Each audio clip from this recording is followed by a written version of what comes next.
India की, लेकिन by chance या बाय डिफॉल्ट कहें कि वो उसने अमेरिका को खोज लिया। चला था, पुर्तगाल का शायद ये निवासी है, मुझे उतना ज्ञान नहीं है, लेकिन शायद में भी हो सकते हैं। If I am wrong then you can correct, ध्यान रखेगा। तो ये चला था इंडिया की खोज करने, लेकिन पता चला खोज कर लिया अमेरिका की। और ये इसलिए पुर्तगाल से चला था इंडिया की खोज करने के लिए, क्योंकि इससे पता चला था कि एक ऐसा जगह है जिसकी इकोनॉमी बहुत हाई है, जहाँ के लोग बहुत प्रॉस्परस हैं, सही तरीके से जीते हैं, उनका हेल्थ बहुत अच्छा रहता है। ओके, तो इस वजह से ये चला था, खासकर क्या कहते हैं, पल्सेस की वजह से, मसालों की वजह से खासकर ये आया था। तो उसमें भारत बहुत सा समृद्ध हुआ करता था। अब तो थोड़ा सा इस मॉडर्न एरा में हम लोग कमजोर पड़ गए। ओके, चाहे वो उस कमजोरी में किन्हीं का भी हाथ क्यों ना हो, लेकिन आने वाला टाइम, ये जो 21st सेंचुरी है, ये हम लोगों के इंडिया का ही होने वाला है, एंड इंडियंस का ही होगा, इसमें कोई डाउट नहीं है। और मेरा तो ग्रेट विजन है कि वास्तव में देश मेरा वहां पहुंचे, जिसमें यदि मेरा भी कुछ योगदान हो तो हो। क्योंकि ध्यान रखिएगा, यदि हमें अपने देश को आगे बढ़ाना है, हम लोग चाहते हैं कि मेरा देश आगे बढ़े, 21st सेंचुरी में हम लोग जो है कि अपने बेस्ट पोजीशन या विश्व गुरु बने, तो इसके लिए सबसे बड़ी बात यह है कि इस भारत जो है, तो भारत के जितने भी सिटीजन्स हैं, ध्यान रखेगा, वो सब अपने आप को बेहतर बनाए।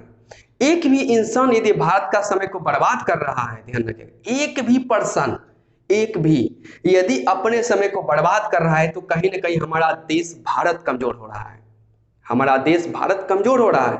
इसलिए इस बात को समझिए, यदि आपको आपके देश को या हमारे अपने देश को उस मुकाम में पहुंचाना है जहां पे इसकी समृद्धि थी, इसकी प्रतिष्ठा थी, तो उसके लिए भारत में रह रहे हर एक लड़का, हर एक लड़की, हर एक इंसान सोचे कि मैं बेहतर बन पाऊं, अपने जिंदगी में एक एम लेकर चले, जिसको फॉलो करें, चाहे वो किसी भी सिचुएशन में हो।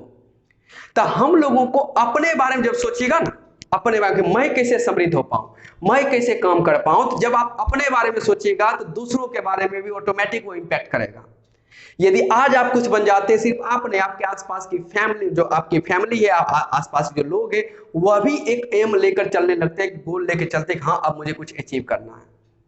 तो भारत को यदि सक्सेस होना है, भारत को दुनिया में अपना मान सम्मान प्राप्त करना है, तो हम लोगों को भी अपना मान सम्मान कायम करने लगेगा। एक बड़ा कदम उठाने के लिए सबसे पहले एक छोटा कदम उठाना पड़ता है। तो भारत को समृद्ध बनने के लिए, भारत तो समृद्ध बन ही जाएगा, सबसे पहले हम लोग जो है सिटीजन्स ऑफ इंडिया, भारत के जो नागरिक हैं, लोग हैं, यह सोचिए, एक कदम आगे बढ़िए। हम लोग जिस दिन एक कदम आगे बढ़ गए, इंडिया कई कदम आगे बढ़ चुका रहेगा।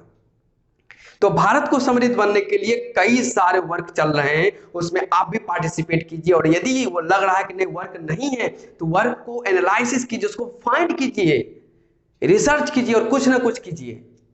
आज हर एक इंडियंस कुछ ना कुछ कर रहा है, और हम लोगों को भी करना है, सही मायने में करना है। हम लोगों को जब इस तरक्की के राह पे चलना है, इस तरक्की की राह में इस बात का भी ख्याल रखना है कि जब हम अपने देश को महान बनाना है, उससे पहले हमें अपने आप को महान बनाना पड़ेगा। एक भी नागरिक यदि महान बन जाता है, आज गूगल का सीईओ सुंदर पिचाई, इनको जरूरत नहीं पड़ा कि देश को महान बनाने के लिए, जिस दिन सुंदर पिचाई महान बन गया, उस दिन भारत भी महान बन गया। तो भारत का हर एक बच्चा, हर एक नागरिक, हर एक स्टूडेंट सही से सोच ले, हर एक एस्पिरेंट्स यदि यह सही से सोच ले कि मुझे महान बनना है, तो भारत तो महान हो गया।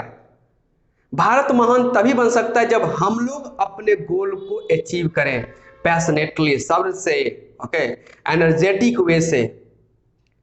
तो 15 अगस्त की आने वाला टाइम में आप लोगों की ढेर सारी शुभकामनाएं होगी, उस दिन भी मैं आपसे मिलूंगा। लेकिन इस बात का ध्यान रखें, जिस भी चीज को पढ़े कॉन्सेप्चुअल मेथड से पढ़े, एकदम डेप्थ तक पढ़े, जिसका अंत ना हो। जब हम लोग इनडेफिनिट नॉलेज को गेन कर चुके रहेंगे और प्रयास करते रहेंगे जिंदगी भर, तो भारत आने वाला टाइम में महान जरूर बन जाएगा। तो इस बात का ध्यान रखें, हमें अपने देश से प्रेम है, होना भी चाहिए, लेकिन देश से प्रेम होने का मतलब ये नहीं कि सिर्फ प्रेम करें, उसके लिए काम करें, उसके महान बनने के लिए काम करें। हमें अपने माता पिता से प्रेम है तो ठीक है, रखो, फैमिली से प्रेम रखो, लेकिन फैमिली के लिए कुछ करो, क्योंकि आने वाले टाइम में आपकी एक फैमिली होगी, या आप हो सकते हैं उस फैमिली के हेड होंगे। तो क्या कीजिएगा, अपने आप को बेहतर नहीं बनाइए। आज हमारा इंडिया जो देश है, आने वाला टाइम में, अभी हम लोग हो सकते कुछ है नहीं है, लेकिन आने वाला टाइम में लीडिंग सिचुएशन या लीडिंग टाइम में हम लोग ही देश में कुछ किसी पोजीशन में कायम रहेंगे। तो हम लोग अपने आप को बेहतर बनाएंगे तब ना। इसलिए भारत को बेहतर बनना है, सबसे पहले भारत के नागरिकों को बेहतर बनना पड़ेगा। आज भारत का जो भी नागरिक टाइम का वेस्ट कर रहा है, वो अपना वेस्ट नहीं कर रहा है, वो भारत को पीछे छोड़ रहा है। तो हमें कभी भारत को पीछे नहीं छोड़ना है, इसके लिए हमें खुद को पीछे नहीं रखना है। एक भी कदम उठाइए, लेकिन उठाइए, एक कदम उठाने के बाद अगला कदम खुद उठ जाता है, आपको सोचना नहीं पड़ेगा। तो सोचिए और आगे बढ़ते हैं, और हर भारतवासी ऐसा सोचे ताकि देश हमारा अपना मान सम्मान को फिर से प्राप्त कर सके, जो इतिहास में कहीं खो चुका है। अब अमेरिका ही देख लीजिए, एक इकोनॉमिक पावर या सुपर पावर माना जाता है, तब इंडिया को भी एक इकोनॉमिक पावर और सुपर पावर बनना है। ध्यान रखिए, इसमें कोई दो राय नहीं होनी चाहिए। लेकिन एक चीज कहा गया जो महात्मा गांधी ने कहा था, ओके, कि मॉडर्न सिविलाइजेशन में ध्यान रखिएगा सब कुछ ठीक है, लेकिन हम लोग अपने इंडियन सिविलाइजेशन को ना छोड़ें, भारतीय सभ्यता को कभी ना छोड़ें। जो हम लोगों की सब, हम लोग कितना भी तरक्की क्यों ना कर जाए, या इकोनॉमिक पावर या सुपर पावर बन जाए, जमीन से जुड़े रहना है, हमारे पैर जमीन पर रहना चाहिए। उसके लिए ये ध्यान रखिएगा, हमें अपनी संस्कृति को भूलना नहीं है। हम लोग दिन ब दिन तरक्की कर रहे हैं, लेकिन तरक्की करने में कहीं इस बार बैठ के सोचा जाए कि कहीं हम लोग अपने सिविलाइजेशन को तो नहीं छोड़ रहे हैं, अपने कल्चर को तो नहीं छोड़ रहे हैं। तो Indian civilisation and Indian culture must have to be kept, उसे हमें कायम रखना है, उसे हमें लूज नहीं करना है किसी भी हालत में, ध्यान रखें। तो तरक्की करें, लेकिन अपने पैर जमीन पर रखें। कहने के बाद आप कितने भी बड़े इकोनॉमिक या सुपर पावर बन जाए, लेकिन आपकी संस्कृति और आपकी सभ्यता आपसे झलक आनी चाहिए। तो इस बात को मतलब सोचिए।